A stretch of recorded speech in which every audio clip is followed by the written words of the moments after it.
Келіңіз. Сұлтан Адаш, сөз сізде. Рахмат. Урматтуу төраға, урматтуу депутаттар, мен разышылығын білдірем аға сөз бергеніңіздер үшін. Мен бұға емнеге күйіп пішіп айтып атам. Бүгінгі күнде 30 жылдан бері біздің экономикасы емнеге өнікпей атады. Себебі деген өкіметтің саясаты менен улуттук банктың саясаты бір-бірге ыңғайлашпай атады. Себебі екеуінің саясатының мақсаты башқа-башқа. Егер өкіметтің саясатының мақсаты экономиканың өнігісі болса, улуттук банктың саясатының мақсаты жана өз айтқандай бағаны тұрукташтыру, анан кейін банковский система прибыль алу. Бұл екеуі бірі менен бірі келишпейді вообще-то. Бұл национальный банктың, улуттук банктың бұндай саясатының мақсаты өкмөттүн саясатына тууру да келет анча, но көбүнчө тууру келбейт. Ошондуктан экөө эки башка, эки жакка тартат дагы, ошондуктан бүгүнкү күнгө чейин биз вообще өнүкпөй атабыз. Ошондуктан биз программа, өкмөт түзгөн программабызга эч кандай финансовый саясаты жок.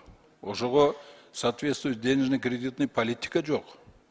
Ошондуктан биз өмүр бою 30 жылдан бери президенттерибиз баш болуп тилемчилик кылып жүрөбүз бүт бар жоктон акчаны сурап. А на самом деле бул акчаны биз өзүбүз эле печатать этип алсак болот. Биздин өнүгүүбүзгө. Ошондуктан мен бүгүнкү күндө ушул ситуацияны өзгөртүш үчүн мен сунуштарды киргизип атам. Национальный улуттук банк менен банктын максаты менен правительствонун максаты бир болуш керек. Бул устойчивый экономический рост страны. Экөөнүн максаты, негизги максаты экөөнүн тең бир болуш керек. Закондо дагы на правительстве ошентип жазылышы керек. И национальный банктын дагы немесинде ошентип жазылыш керек максатын. Негизги максаты ушул болуш керек. Ошондуктан могу жерде мен орус тилинде, расмий тилинде эле вариантын окуйун. 3 статья 3. Цель деятельности Национального банка дегенде берде эмне деп жазып турат? Целью деятельности Национального банка является достижение и поддержание стабильности цен посредством проведения соответствующей денежно-кредитной политики. Понимаете? Булардын бүт барды денежно-кредитной политикасы направлена только на то, чтобы, значит, достижение и поддержание стабильности цен. Это, честно говоря, цель ни о чем. Это ложная цель. Поэтому целью деятельности, мен мындай да өзгөрүү киргизген жатамын. Целью деятельности Национального банка является содействие долгосрочному социально-экономическому росту Кыргызской республики посредством проведения соответствующей денежной кредитной политики деп киргизиш керек. Ошондой формулировканы киргизе турган болсок, ошондо правительство менен алдыга коюлган максаты и Национальный банктын алдыга коюлган максаты экөө бир болот дагы, бир багытта иштеп, ошондон анан кийин өнүгүү башталат. Бүгүнкү күнчө кечен 30 жылдан бери өнүкпөй аткан эң негизги причинасы ушунда. Анан дагы экинчи мен эмелерди киргизгеним. Вот основные задачи Национального банка дейт. Бул жерде опять же основными задачами Национального банка, вот способствующий достижению цели деятельности, то есть стабилизации цен, является поддержание покупательной способности национальной валюты, обеспечение эффективности, безопасности и надежности банковской платежной системы. Все. Өнүгүү жолунда сөз жок. И это вот акырында жазып атат, для содействия долгосрочному экономическому росту республики деп акырында жазып койгон. Это ни о чем не говорящее. Вот булар жанагы основной задачалары, основной биздин долгосрочный ростка, он может и содействовать, а может и не содействовать. Вот в чем вопрос. Поэтому ошондуктан мен буга бул основные задачи Национального банка мен мындай деген өзгөртүүлөрдү киргизип атам. Основными задачами способствуют достижению цели деятельности Национального банка, то есть долгосрочному росту, являются проведение соответствующей денежно-кредитной политики, способствующей долгосрочному экономическому росту, И далее по тексту. Поддержание покупательной способности национальной валюты, обеспечение эффективности, безопасности, надежности банковской платежной системы Кыргызской Республики деп. Ушунтып киргизген жатам. Ошондо анан кейін жанагы задачалары дагы, поставленные перед ними задачи, будут именно направлены на осуществление содействия устойчивому экономическому росту. Ошондуктан мен ушул өзгөрүүлөрдү киргизип атам, но муну мындайча айтканда мындай көңүлгө алгысы келбейттер да. Экинчиси, вот статья 6. Основные операции Национального банка деп. Ошондо экинчи пункт биринде, экинчи подпунктта бу жерде операцияларга кирет. Покупать и продавать государственные бумаги, выпущенные Кабинетом министров, на вторичном рынке деп эле коюлган да. А я здесь добавляю, и на первичном рынке тоже деп. Что означает продажа, покупка и продажа на вторичном рынке? Это означает, булар биздин государственные ценные бумагаларды алат тагын, от имени государства продают, а потом, значит, покупать только со вторичного рынка назад могут купить. Это говорит о том, что государственные ценные бумаги не на развитие работают, а работают опять же в интересах банковской системы, для получения ими обеспечения соответствующего, получения прибыли. Понимаете, в чем дело? А на самом деле, егер первичныйды киргизе турган болсок, Национальный банк тогда может напрямую финансировать бюджет наш, первичныйды. Егер бюджеттен напрямую сатып ала турган болсо. Во всем мире и в самом начале все центральные банки, создание центральных банков именно было создано для того, чтобы обеспечивать дефицит бюджета государства. Вот для чего. А у нас все наоборот, понимаете? И на сегодняшний день все центральные банки Запада, в том числе Соединенных Штатов, работают именно первичные государственные бумаги, первичный оклад. Они направлены на то, чтобы обеспечивать дефицит бюджета и необходимость посредством имени. Ошондуктан мен муnuдан ушуга киргизим келет. Бул пункт менен эмне экен? Я хочу, чтобы наш национальный банк был более суверенный в своей денежной политике. И следующее, что хочу сказать. Глава 3. Она называется «Денежно-кредитная политика и содействие обеспечению финансовой стабильности деп туруп, аябай жеңил коюп атат да булардын эмесине. Я вношу предложение. Денежно-кредитная политика и содействие долгосрочному экономическому росту деп кошуп туруп, запятая, и дальше по тексту обеспечение финансовой стабильности деп кошуп коюш керек. Везде нужно черным по белому писать, что это содействует долгосрочному экономическому росту. В этой связи ушул главада статья 13. Денежно-кредитная политика дегенде бердамдай деп койгон. Денежно-кредитная политика определяется, проводится Национальным банком деп эле койгон да. А я хочу добавить, во взаимодействии с Кабинетом министров деп туруп. Анан дальше здесь пишется, при проведении денежно-кредитной политики Национальный банк вправе взаимодействовать с Кабинетом министров. Понимаете, это взаимодействие они сделали правом, хотя это обязательство взаимодействовать с Кабинетом министров. Они обязаны, поэтому здесь я предлагаю вписать, что Национальный банк не вправе, а обязан взаимодействовать с Кабинетом министров Кыргызской Республики. Вот уж он эме кылыш керек. Анан правление, экинчи пункт, правление Национального банка определяет основные направления денежно-кредитной политики на среднесрочный период для достижения целей действий Национального банка во взаимодействии с Кабинетом министров кошуп койгум келет. Бул жерде дагы. Потому что иначе мы не получим мындай ыңгайлуу Кабинет министров менен Национальный банктын экөөнүн мындай бир направление, бир багытта иштей турган кыла албайбыз иначе. Анан дагы бир жол. Вот денежно-кредитная операция Национального банка деген бар. Статья 16. Ушунда дагы, вот здесь дагы пункт 1-да мындай деп жазылып турат да. Покупку и продажу государственных ценных бумаг на вторичном рынке деп эле турат. А нужно дописать на вторичном и первичном рынке деп. Жанагыны мен аны түшүндүрүп кеттим. Эми дагы кредиты, предоставляемые банкам дейт. Именно банктарга предоставляет эту атканда, өзүңөр жакшы билесиңер, банктарга предоставляет кредиты под определенное обеспечение. Ошол жерде көп нерселерди мындай эме кылган, обеспечение может быть при этом. Если, значит, Национальный банк коммерческий банктарға кредит бере тұрған болса, обеспечение может служить деп тұр берді. Золото, другие иностранные валюты, депозиты и так далее дегенге мен дан қошып қойғым берді. Векселя предприятий деп жазып қойыш керек.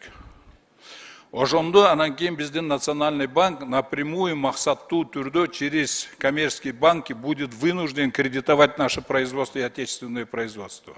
Ага чейин болбойт.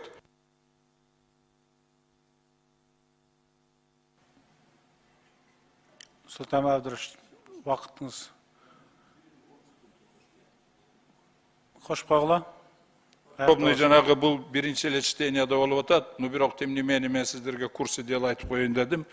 Калганыны между первым и вторым мы будем очень подробно, вот с председателем тоже договорились, мы будем подробно обсуждать. Это очень серьезный вопрос. Я ваше внимание обратить на то, что это очень ключевой вопрос нашего развития. Ошондуктан уже көңүл буруп коюңуздарды суранам. Чоң рахмат.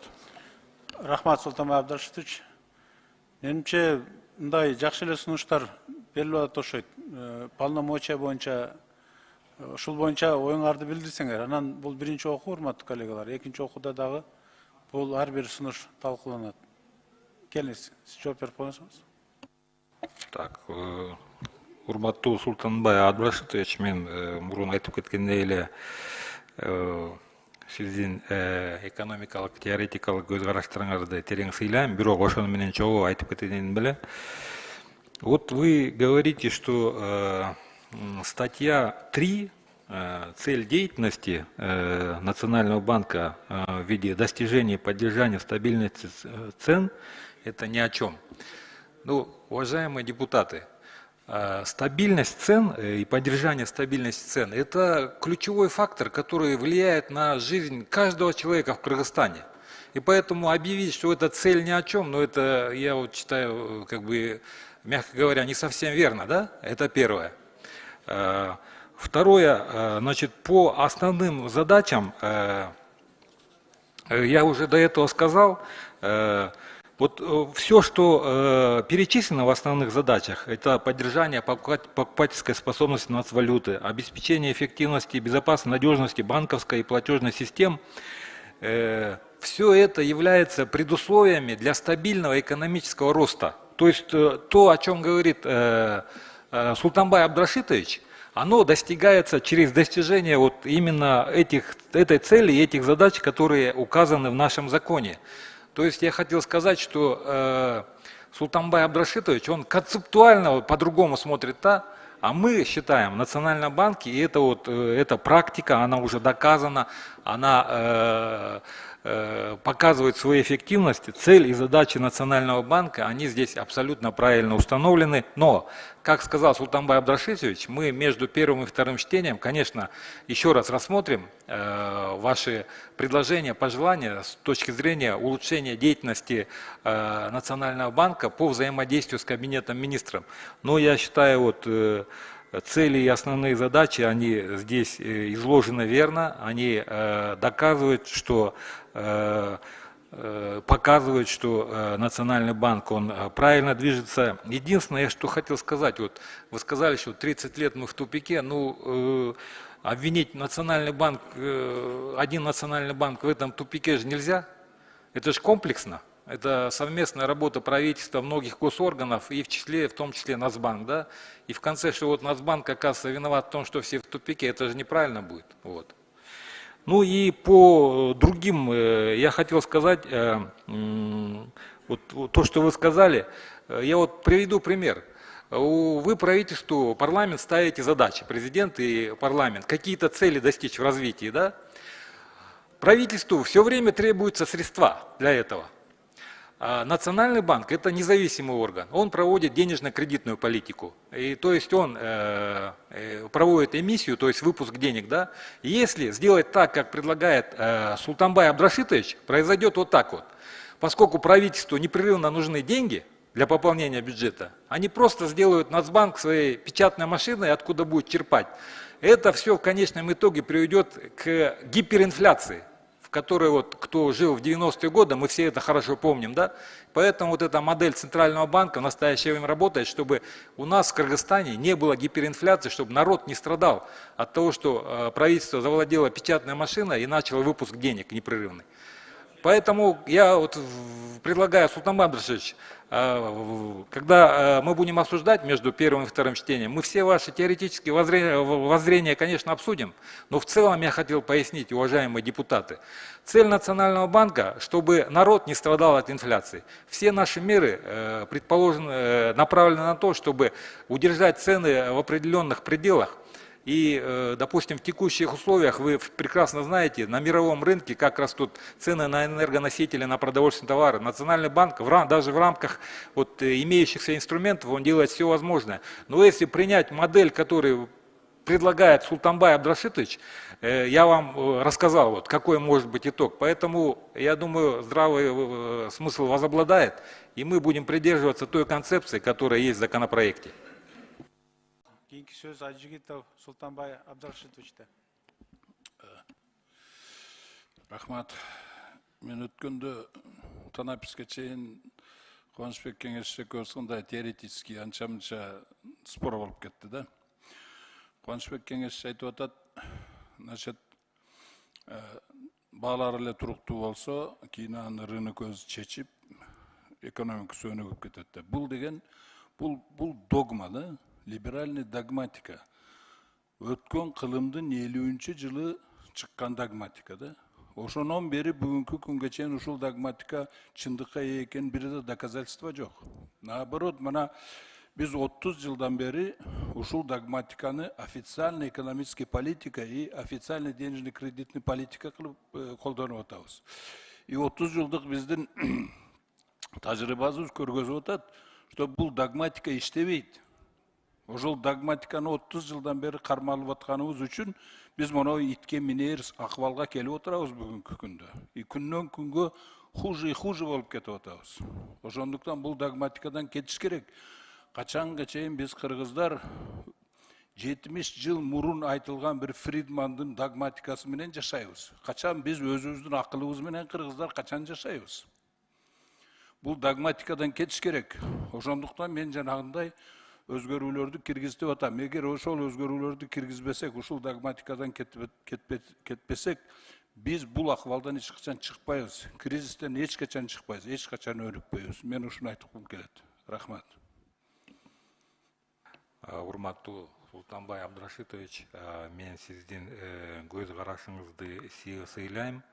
Теоретикалык, экономикалык, бирок мен сиз менен макул эмесмин. Анткени мен айтып атканда сиз айттыңыз, ушул баалардын туруктуулугу болсо эле калган өнүгүү болуп кетет. Мен антип айткан эмес, мен айттым, баалардын туруктуулугу бул негизги шарт. Анан ага карата дагы башка шарттар болуш керек да. Ошон үчүн жалгыз эле баанын туруктуулугу бизди өнүгүүгө алып бара албайт да. Бирок баалардын туруктуулугу бул негизги шарт болуш керек да. Мындай экономика жакшы өнүп кеткенге.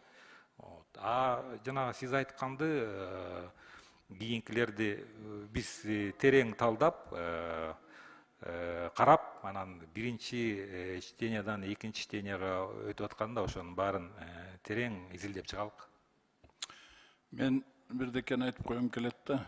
Бул догматиканы, анан кийин сиздер ушул догматиканы сиз максат кылып алгансыздар да. Бул максат болбош керек. Ошондуктан максатты Национальный банктын максатысы надо сделать содействие устойчивому экономическому росту долгосрочному. Ушуну максат кылыш керек. Никогда, значит, экономическая наука уже давным-давно доказала, что никогда 10 секунд кошуп кала.